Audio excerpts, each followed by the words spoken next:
doggy. How are y'all doing tonight, folks? It is just me. Do not be alarmed. Nothing has happened. My co-hosts have not died. They are just away. And very rarely does this happen. In fact, this maybe is the third time in 3 years or something. I'm all alone. But no, I'm actually not. I've got you. You're here. We've got people in the chat. I'm seeing a lot of folks coming in on the TikTok. We got people on all the other platforms. There's Matt Carr in the chat on YouTube, one of the regular co-hosts. If you're in that chat, chat away. It's a unique experience to get to argue with him the whole entire show, other than just through watching what he's doing at the same time. Folks, as I said, I'm your host, Aaron Hurd, and we are looking at every single paint scheme that they're going to run at Martinsville coming up this weekend. And we're doing it in the order that they finished last weekend at the big race at Dega. And we are looking at history from this week in NASCAR. I've got some AI slop from Facebook that's trying to trick all your grandparents into sending money to them or their information. What else? And just a bunch of other stuff to talk to you about and hear from you on this fine Wednesday night. Hope you're doing well. Hang with me. We're going to have a good time, I promise. Hold on now. Ooh, doggy dog. I'm telling you what, you know it's the hot dog track, right? The hot dog track. It's all about it. I don't know that there's anywhere in the world at this point that you can go, especially a sporting event, and get a hot dog with everything on it for $2. Somebody was telling me while we were at the race at the Roval last week, it was $7, I think, at the Roval for a hot dog, a basic hot dog. It's $2 at Martinsville, folks. That's a value. You can just feed your family. It's cheap enough. Go ahead, buy the ticket. You'll save in the money exchange. You can't go wrong. Man, did anybody see the 19 winning? I didn't. I didn't see it coming. I know Joe Gibbs is ridiculously strong right now, kicking insane amount of butt, but I did not see us going to Talladega and watching the 19 put on a win with the 54 right behind him. I mean, what are you going to do? It's crazy. But locked in. Now they're covering half of the entire playoffs already. Let me get a look at that here. We've got that somewhere. Where do I have that? Final four here, yeah. So Joe's got a 50% shot no matter what happens. We've got possibly a lock-in for one of these six going into Martinsville, and every single one of those six can win Martinsville. Absolutely. I love Martinsville. I haven't missed one in I don't know how many years, over a decade. And I'm telling you, this is the best race of the year to be at. Any one of these guys can win. In fact, I'm pretty sure I know which one's going to do it, but you got to wait around to the end of the episode to hear my pick and to hear me fill you full of what you need to do to try to win free stuff. Pickle Car's back. Ladies and gentlemen, the best finish Todd Gilliland has ever had. Ever. This is it. This is the pinnacle. This is the best week of Todd's life. He got a second place, and he drives the Pickle Car for one last time. Pickle Car, again, slightly different than what we normally see from Pickle Car. They've been switching it up week to week, but I like this whole marketing thing. I like that they've stuck this man with pickles. All right, hang with me here. Let's keep going. Here's Ty Dillon, who was pushing that 19 to a win. Much better than his teammate, wouldn't you think? The 11's put on quite a bit of a hitting teammates and things, so at least he's getting along. Ty is with the 19. He's got that going for him. You know, he's got some other things going for him right off the bat. Let's pause right here while we're in the top three. I want to hit y'all with something since it's the end of the season. I don't know if you're a regular viewer, you'll know I work in education, and this kind of thing comes up at the end of the year always of who did what and what's the best. So I wanted to hit y'all with this year's 2025 NASCAR superlatives. You remember these from school. The superlatives, you know, who best dressed, which I think they stopped that sometime I was in school because they were just realizing people were poor and not well dressed, and that was cruel. But, you know, biggest flirt, all those things. Well, let's see what we got here. Let me get another view for you. Here we go. 2025 superlatives.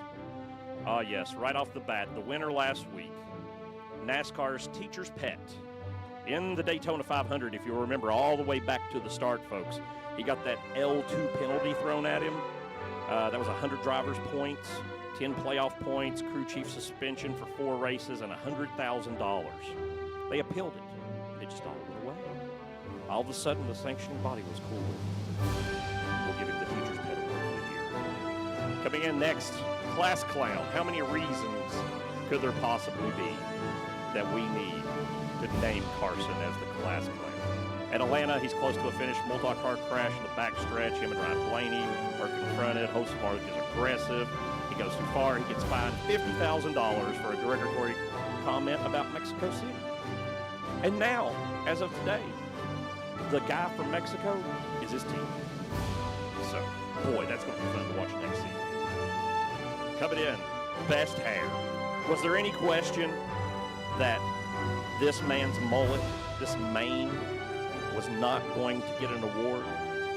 This, look at that, it flows. I have a long-haired Minnie Dotson. It's the same kind of hair. It's just beautiful, natural.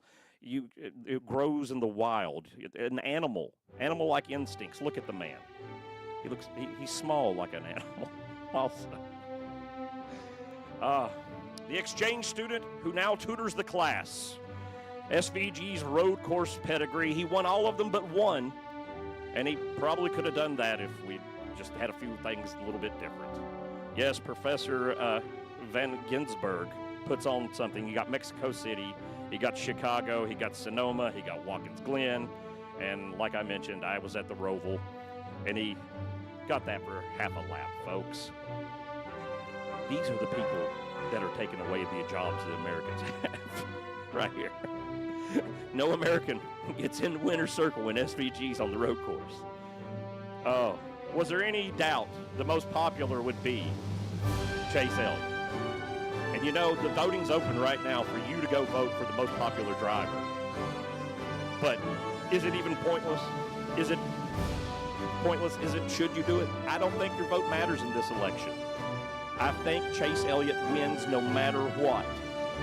And I don't think you can give me a reason as to why he would. Best dressed, Carson Hocevar also. I don't have to lay anything out for you. Just take a look at the picture. It's fabulous. Fabulous. Best all around, Joe. He's won 5 of the 8 playoff races so far. In the playoff, Joe Gibbs' whole average is 2. Second place average for Joe Gibbs Racing in the playoffs. The next closest thing to that's Hendrick, like 7 something, which is amazing. But 2. Oh, half of him's already locked in. Amazing. Most likely to marry Sabrina Carpenter. Who is that chick? That's some girl that was on pit road with him a couple weeks ago. Who is that? Hey, baby girl. I have no idea. She kind of looks like Sabrina Carpenter. There's no way. Like, come on. He could pull it off. Willie B, he's quiet. He's sneaky. He knows things. Absolutely. And finally, most likely to attempt murder. Whether it's parking it about to go onto pit road and taking out Willie B, or hitting squirrels while he's on pit road. Ty lets nothing stand in his way. Well, just last week he hit a tire and knocked a jackman into a car. He doesn't mind. Get out of the way. Ty Dillon's coming through, and he is determined to be successful. All right, folks, that's our superlatives for the year. Let's get back to cars. Coming in 4th place, we've got the man himself. I thought he was going to win this. I really did. I thought Bubba Wallace has this. I was at the one he won a couple of years back. He knows this track very well, and I really thought he had it pulled off. I'm surprised the 19 got around him. I don't know about you. You tell me if it's different. What's going on, Chad? Here, I've been in the middle of this whole segment here and bringing you this information, and I got to check chat and see what y'all are doing.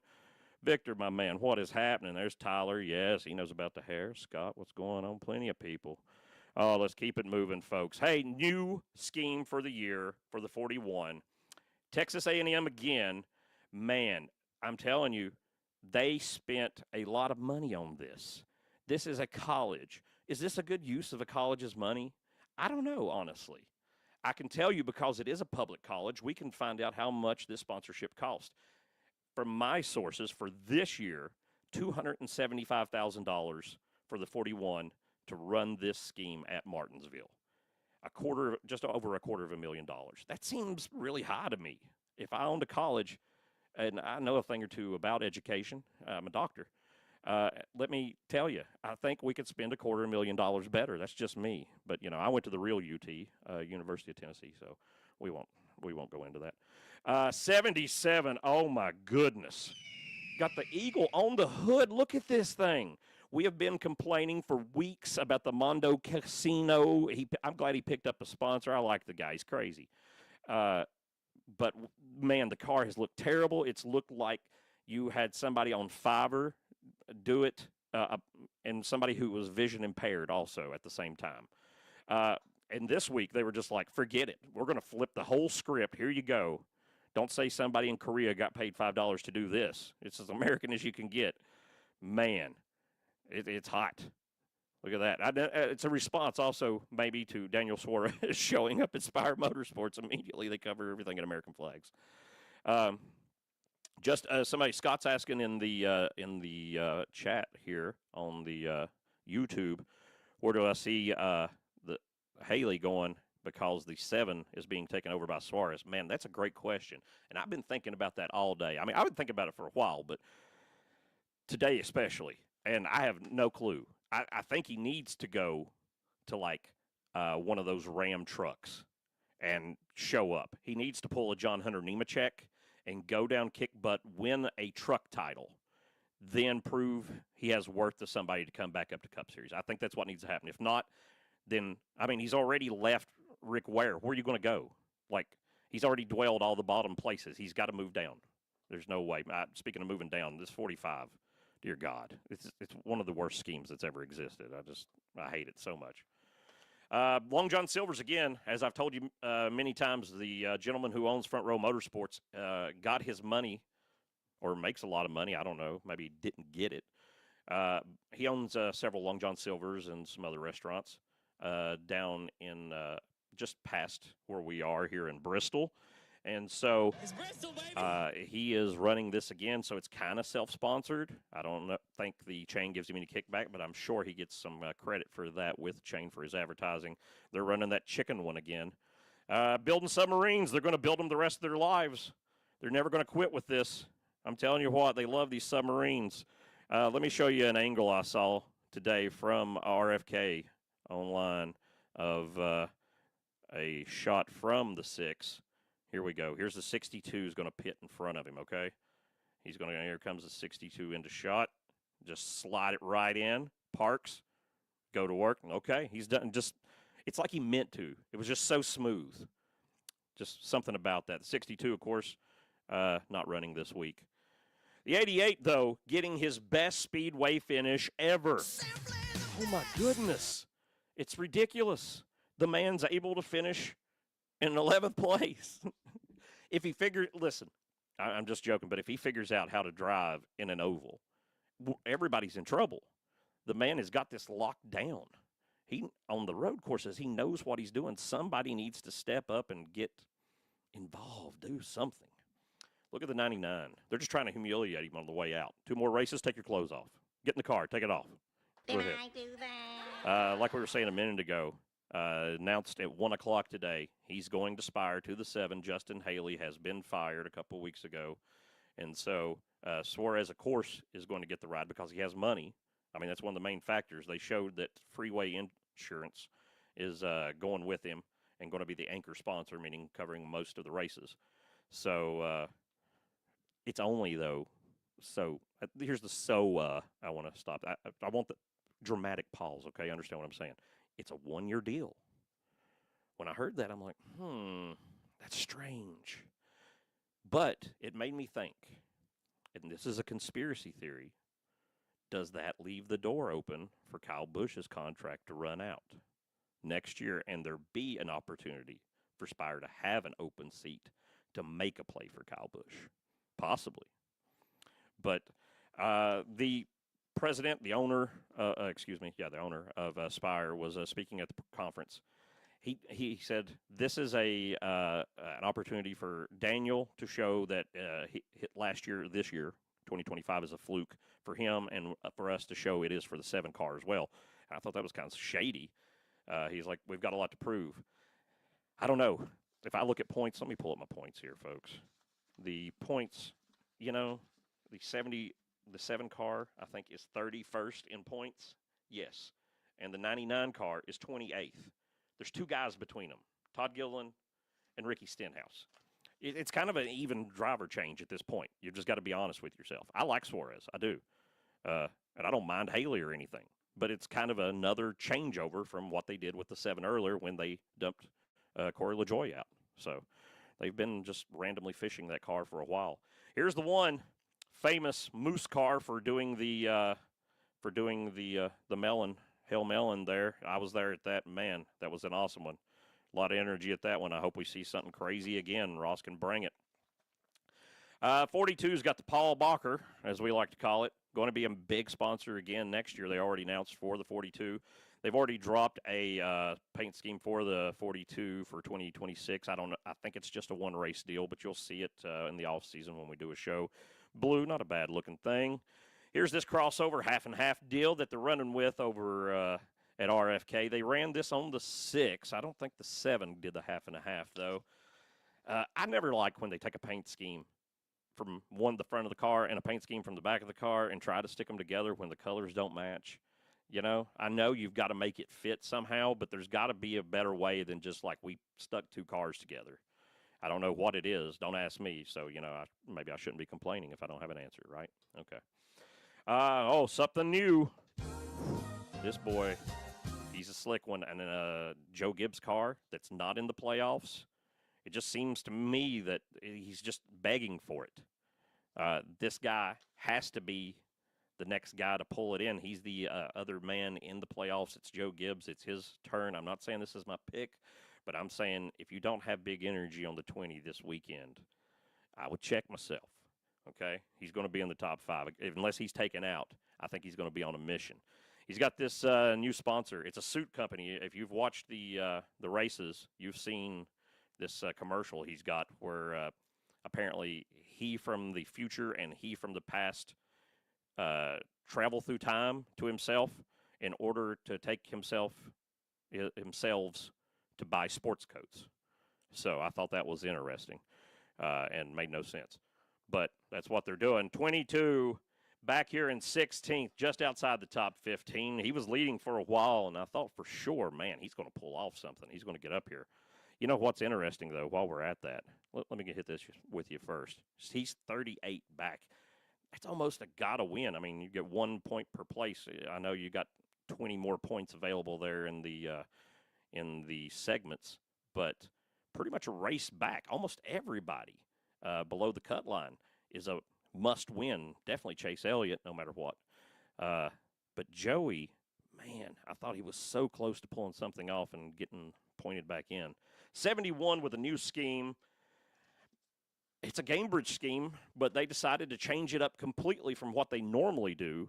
Normally, it's all black and everything. I did also hear, as we're talking about the Suarez news of Suarez today joining in with Spire, him and Michael McDowell apparently are becoming pretty good friends. I don't know if you remember, they got in a fight a couple of years ago. Apparently, they didn't know each other very well at all before that, but then they had some altercation on pit road. I can't remember what race that was at. Maybe, I feel like it was Phoenix, but I can't remember. Anyway, so that led to them talking, and now they're good buddies, and here they are running in the same team. A lateral step maybe from where each one of them came, possibly, yeah. 66 with a finish. Casey Mears showing up like it's like mid-2000s. What is going on? I know it's Talladega, but Casey ain't afraid of it, man. He put the floor down on it. Shoo. He's going to come back this weekend at Martinsville, and he ran Martinsville for them last year and this spring. He likes that track. Of course, he was a Hendrick driver when he was really doing something there. But it brings me up to he's going to be this week's Rated Up. I love that it made the wrong sound when it was supposed to do that. But it made a ha-ha sound. Just perfect. Here's how this works, folks. We rate things here once a week. We pick a paint scheme by number. This is one of the open cars, so we're just getting to it. This is the only time we're rating the 66 the whole year, and it just happened to be this paint scheme. So along with us, we want you to chime in and let us know. Is it 1 tire, 2 tire, 3 tire, 4 tires? How well do you like it? It's just like your real car. It runs best with 4 tires, worse with 1. I've got to tell you, Victor's going 3. He likes this. You know, it's got a classic look to it. It doesn't try to get too fancy, but it says water. It has everything you got. But still, it's a little, it's not fancy enough, maybe. How about that? It still looks very video game to me. I'm going to go 2 tires. That's my rating. And if I had a co-host, they would give an opposing view, I'm sure. That would be much more interesting than what it is for me to be here. Where you at, Matt? You were in the chat. Let us know what you got tires. Got 2 from Scott here. Okay. He's feeling the same thing I am. All right, keep them coming in, folks. We're going to move on. Next thing, but keep them throwing up there. New scheme for Kyle. They have updated that MGM scheme. They have been running this year, but decided to completely throw it up. There's Matt. He's throwing the 3 out there for the 66. All right. At least we got the voice from... What's going on in Nashville, Matt? Can you tell us live updates? I'm back here in Bristol. Is it raining in Nashville or anything? Give us major Tennessee updates from city to city, just to know what's going on in the weather. I'm sure people will be interested in that. That's for those of you in other chats. That's on YouTube. I like this. This is cool. Hopefully he does something because, man, it's been terrible every other week. He had a decent run last week and couldn't pull anything off. But here's a man among men, a man that many men wouldn't dare face in a car. Ty Dillon coming back next year, as we've heard over and over and over. Wound up with a top 20. It's a plate track. I expect more out of Ty Dillon at this point in his career, I'll be honest with you, than a top 20 at a plate track. Guy's got to get up front. Oh, this one hurt. I was really hopeful. That was my pick last week, that the 12 showed up, pulled something off, did what they could, but it did not happen. But it could happen this week. He's won Martinsville a couple times. He's got desperation on his side. The man knows how to get things done. This is his time to come alive. Him and Joey could switch every other year for Cups, right? They could get a whole Penske thing going. See what? Thank you for letting me know, Matt. Appreciate that. See, I don't have headphones on. That's the disadvantages of not wearing headphones. Matt telling me in the chat here. See, we need somebody. We need a producer anyway. We just don't need him to be 9 hours away. That's the problem. All right. Denny, throwing it back to a car that never existed, but apparently to the package of what the Hawaiian bread used to look like. The original King's Hawaiian bread.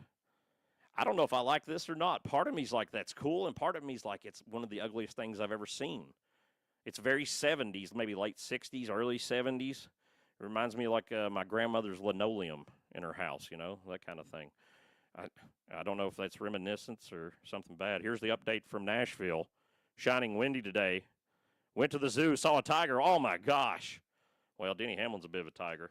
Already in those playoffs, as I mentioned earlier, making history everywhere he goes.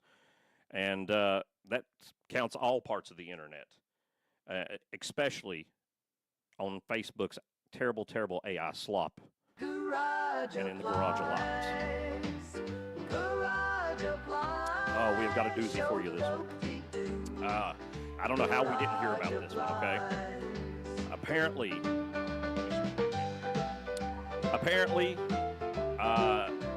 Jim France came out and wanted everyone to know that they are investigating where Denny Hamlin was doping before the race at Vegas. And how do you dope for a race? How do you take drugs to drive a car faster? I couldn't think of any possible drug. Cocaine makes you run faster or something, right? Oh, the music's loud. Okay, thank you. I'm so sorry. I'm so happy somebody's here. Maybe I ought to put headphones on or something. See what the crap I'm doing. How about that? I've got them down here. Look at that. Okay. Is that better? Can I hear?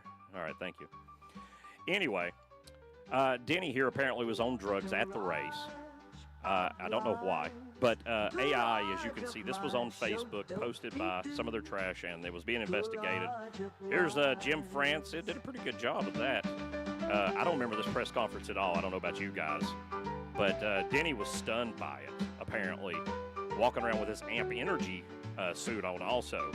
I got a little confused, apparently. I do like that there's a guy wearing a Vans outfit back there. That's kind of nice. Here's where they apparently made Denny pee in a cup. They wanted you to know.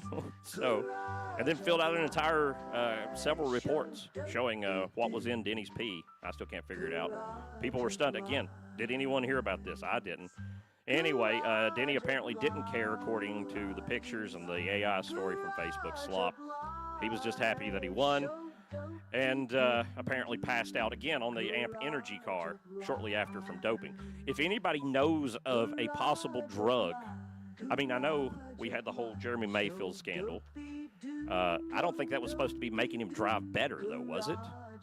I don't think that was the strong point of why he was doing it. I could be wrong. I don't even know that he was doing it, so don't hold me liable for any of this. Jeremy Mayfield, you're a good guy. I just bought a coaster with your name on it the other day. All right, anyway, let's go on. The 24 is pulling off the red, white, and blue Cincinnati again. This is not for a city in Ohio. Can you believe that? I thought for sure that's what they were advertising. It's America. Cincinnati's in America. What are the odds? Well, it turns out it's a CNC company, like Haas CNC, so it's a competitor to Gene and what he's doing over there at the 41. Rick's just like, yeah, screw you, buddy. I don't care. I'll advertise your competitors. Don't bother me. Oh, the 5 car. I thought, honestly, he was going to have a pretty good race at one point, but he got shuffled into the mix. And all the way to the back, he's going to run that Hendrick scheme till he dies with it. I really think he makes it regardless. Well, he or Bale are one going to make it on points, basically, unless something very strange happens. But I think Larson has a good shot also, in addition to Bale. I think it's one of the two or maybe both of them. The 3 car with a new scheme this late in the season, pulling out ducks. Man, where do you even get birds at this time of year? Oh, silvering it out. It's not bad looking, though, honestly. It's a very, very much like a mural at the Bass Pro Shop, isn't it? Mm-hmm. Very much so. Last week when we were talking about NASCAR history, we were talking about the 3 car and how on that date last week that Dale Earnhardt got his last win there at Talladega. Well, this week we've got another wonderful history segment for you that involves the number 3 car. Dale Earnhardt made a lot of history. I don't know if you remember that, but a lot of things happened under his watch, and this week is no different. The man pulled off something that only 2 other men have pulled off, and that's to have 7 championships. On October 23rd, 1994, Dale Earnhardt etched his name into that record book at Rockingham in North Carolina once again. That day's AC Delco 500 wasn't just another win. It was the moment Earnhardt clinches his 7th NASCAR Winston Cup championship, tying him with Petty for all-time wins. Ricky Rudd's got the pole when they're starting this thing. It's like 157 miles an hour. Earnhardt's unstoppable, though. Look at him just dodging out of the pits at the last minute. He leads 108 of the 492 laps. That's more than any other driver. He takes the checkered flag by nearly 2 seconds over Rick Mast in the 1 car. Morgan Shepherd comes in 3rd. Closest rival for this championship is Rusty Wallace, but he blows an engine on lap 305 and finishes 38th. Gives Dale Earnhardt that lead at 448 points, which are totally different points than now. This is enough, though, with still 2 races left in the season, that for him to clinch the champion before we ever go in. Earnhardt has got his 6th title with Richard Childress Racing, 4th championship in 5 years, and the final championship of his Hall of Fame career. October 23rd, 94, the Intimidator gets a seat beside the King, getting a 7th championship. I remember this, and man, it was like, wow, somebody has accomplished something here of epic proportions. We'll never see this again, and we probably never will. I'm flabbergasted that Jimmy Johnson was able to amass the number that he did. All right, let's get back to cars, folks. Let's go back and hit the 48. Running the same scheme as always. He's in the back. It's not looking good. He's got to have a season next year. Got to. Because right now it's not cooking. He's not. There's always one Hendrick car. Tell me if I'm wrong. There's a fourth Hendrick car. It's not always the same number, but one of them always sucks. It's like they can't pull off anything for one of the cars always. And this year, it's the 48. He's inherited whatever that is. Alex Slowman, they say in TikTok chat, yeah. Bowman the Slowman. a whole different name for him. We've got another Kroger car here on the 17 with that milk core power. Oh, yeah. I don't know. It doesn't shout at me. It's pretty freaking basic. Some petty blue with a big jug of milk on it. I mean, you could do better, RFK. I know you've got certain colors you got to work with. They ask certain things, but you can do something. Come on, guys. It's Cody Ware, the 51. Look at the man right here. Cody Ware. Wow. Speaking of history, this man is pulling off something that's never happened before. Here's a sponsorship that's new. We're going live to Kick. I don't know if anybody even watches this on Kick, to be honest with you. I don't get too many things from it other than some spam. So apparently, I checked on there when I first signed up, when it first launched, and there was nothing I could find about NASCAR. But apparently this person, this is a username which I cannot read at the moment. It's Rex something, is a Kick NASCAR streamer and is working along with the Kick president in order to do this sponsorship with Rick Ware to have Cody run this week. So if you're going to Kick, go look at us while you're there. I need to find out who this other guy is, apparently, but it's not a bad scheme, honestly. I like the colors. I would have went. I mean, it looks cool, but it'd been better to be able to read it to maybe find the channel. But maybe they got him featured when you go there.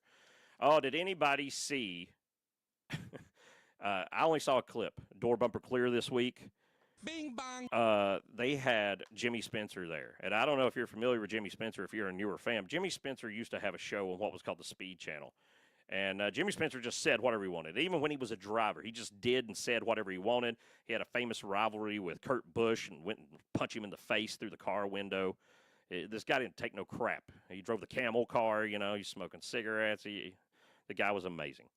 Anyway, he's on there. They asked him about Herbst. He said, that SOB can't drive. What do you? He just put it that way. He gets to say things like that. He is a NASCAR driver, so I'm going to take his word for it. The 21, I did see. Listen, if you're anywhere going towards Martinsville, if you're staying maybe for the weekend, maybe if you're going down for any of the other 3 races over Thursday, Friday, Saturday, in Stewart, which isn't too far from Martinsville, that's where the Wood Brothers home base is. They're having a big deal that they just announced on Saturday. And there's going to be not just Barry there, but they're going to be historic drivers from the 21 there for the 75th anniversary. So I think Dale Jarrett, Ryan Blaney I saw, Trevor Bain. I don't remember who else, but a lot of people. So it sounds like it'd be a cool thing. If I was that way, I'll be at the race. Me and Justin, a regular co-host, if you're a normal watcher, will be there on Sunday, but from us, it's like 3 hours, so I can't make that drive on Saturday also. Coming in, somebody who needs to make a drive. Here's Austin Cindric running the Richmond Water Heaters. He ran this one other time in the last few races. It was during the playoffs, early in, so, oh, man. Running that familiar Menards, he and the 12 like to exchange every so often. 43 wound up with a bad race. He's all thrown in the back. Not looking too good for Jimmy at this point. Thought there was going to be an uptick in legacy for the rest of the year. And I know this is Talladega, but you got to take every single race and just do what you can. You know what I mean? So even Talladega misses. It's just like this. The 4, he had a great lead. He was running up front a little bit, which he desperately needed, and gets taken out. But there was one thing that I'm thinking of. If you saw the NASCAR 25 video they released where the drivers are showing the ratings that NASCAR 25 is giving them off a board, well, on that board, Noah's picking off the thing, and he sees his own rating, and he's like, super speedways, and he was like a 50-something, I think. And he's like, I feel like I'm a lot better at super speedways. This, though, you see this right here. This is exactly, he was doing fine. He probably does feel like he's good. He was leading the race at one point. But to wind up 36, that's how you get a 50 rating, because consistently wrecking over and over and over kills those ratings. Same thing here, 16, back with this Black's tire scheme. I don't like it. It looks cheap. I wish they'd stop running it. Non-vegan again. Oh, my goodness. It's just, if you like meat, it's in your face. They're going to run it 2 weeks in a row, doubling it down. They thought they were going to have a great run with it, and then it got taken out. I don't know. I should have maybe got a replay. But right when the wreck happens, everybody else hits the brakes, except for the 47. It almost looks like the tape is sped up. The 47 is carrying so much speed towards the wreck that it's almost comical.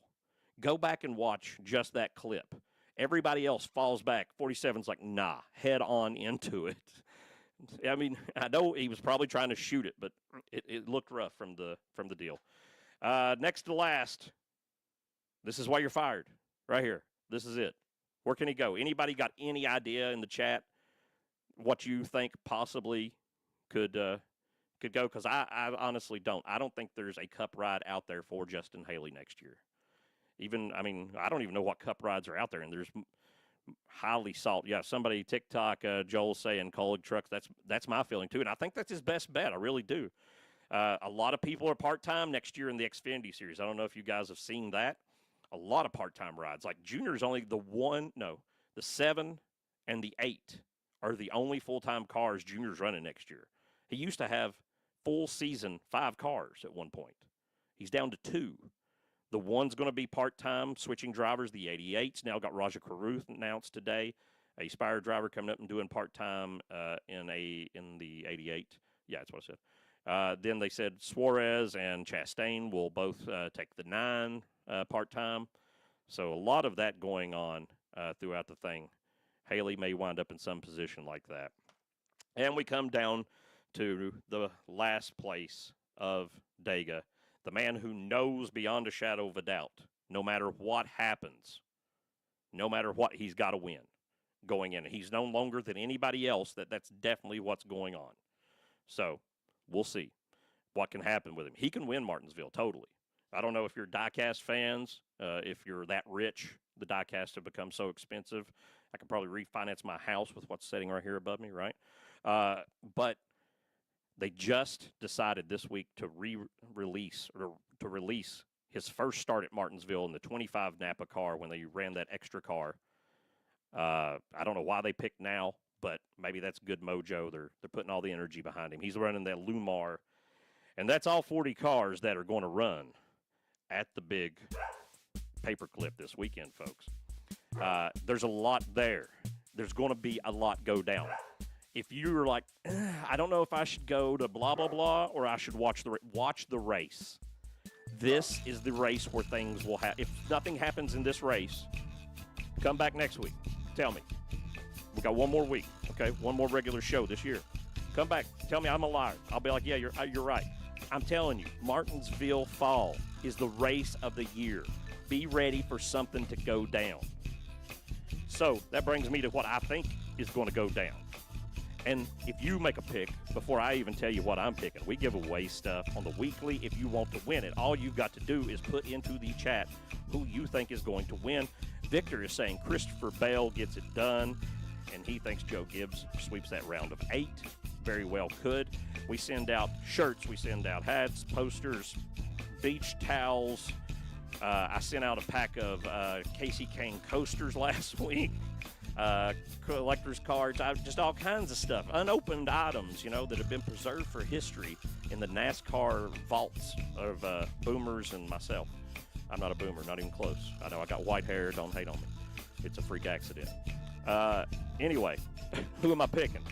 Well, that's a great question. I got to go with Victor, and I'm going to go with the 20. I think Bell shows up and just says, listen, we're loading the stable down. Joe's going to win another cup this year. No matter what we have to do. Scott, he's saying the 9. Very good chance also. Going back on the TikTok, I'm seeing people talking about the one truck, taken by Butterbean. They've announced Butterbean, gets that truck. I thought that was going to happen. I think, very good possibility from what I'm hearing. Several of the drivers of their Xfinity cars may go back down to the trucks. It sounds like their Xfinity cars are going to be, that's what I was getting at with the junior thing, part-time. They may decide not to push that whole thing out, that Chevy not giving them support may make it not so smart to constantly run 4 or 5 cars in Xfinity and just focus on that Dodge money and what's going to happen the next year and think, next year is going to be a lame duck year for the Cup Series for the 16 and the 10. I mean, there's just no way around it. They're not going to get any kind of Chevy support no matter what, unless something very, very strange is going on. But that's what they're saying. What's going on? We'll keep on talking here for a few minutes. Let's see. Carson Ware, full-time ride. Not unless something happens to Cody next year. No, I don't think so. And that's nothing against Carson. I don't think Carson's had a lot of time in a car to even show what he's done. But he's got to get in something else, I think, other than the Rick Ware cars, because it's just not working. It's not going to work. They should sell out, I think, honestly, at this point. Get your money value. Had to come in. Yeah, thank you. Yeah. William, Zawalaj is out. Concussion in Xfinity Series, we heard. He's going to, so I guess that maybe knocks him. He could get a waiver, but I don't know how the Xfinity playoffs are going to work on that. That could be awkward. One thing I meant to throw up earlier today that I didn't hear. Here's the manufacturer standings that dropped just before we went on air. Chevrolet, 14 wins. Toyota, 14 wins. What happened to Ford this year, folks? 6 wins. Trailing behind significantly. Man. And then you've got some guys still running for the Cup up here. It's hard to see that, right? The 124 crews. The 1 and the 24 have new. You might be right about the 1 and the 24 having new crews. They're interchangeable also. A lot of these crews on who does what. So they pull like Spire crews to go to Hendrick and Hendrick crews to Spire. And RFK controls a lot of the Ford crews going on. So there's always a lot of changes definitely happening. All right, folks. I appreciate you hanging with me, talking with me this week. I'm sorry I was alone. Go in the chat and bully Matt. Bully Justin, too. He's not in the chat. Bully him anyway. He deserves it for having a job and not being having to do something extra. That's what he gets. We will be back next week with our final regular season episode of Wrap It Up and sending it all. And I'm pretty sure all 3 of us will be here. So show up. We'll have a lot of fun. We're already cooking up some stuff for that one. And then we'll have some off-season shows, not on the regular week, but every other week or so. Keep on the lookout for posts about it. I sincerely appreciate you watching the show and clicking the like, the love, the whatever buttons. It actually means so much. You don't know how much. I really appreciate you coming to spend your Wednesday afternoon with me for like 45 minutes, folks. Loving NASCAR together. Keep that community together. We got to hold on to each other. I love all of you, and I'll see you later. Bye-bye.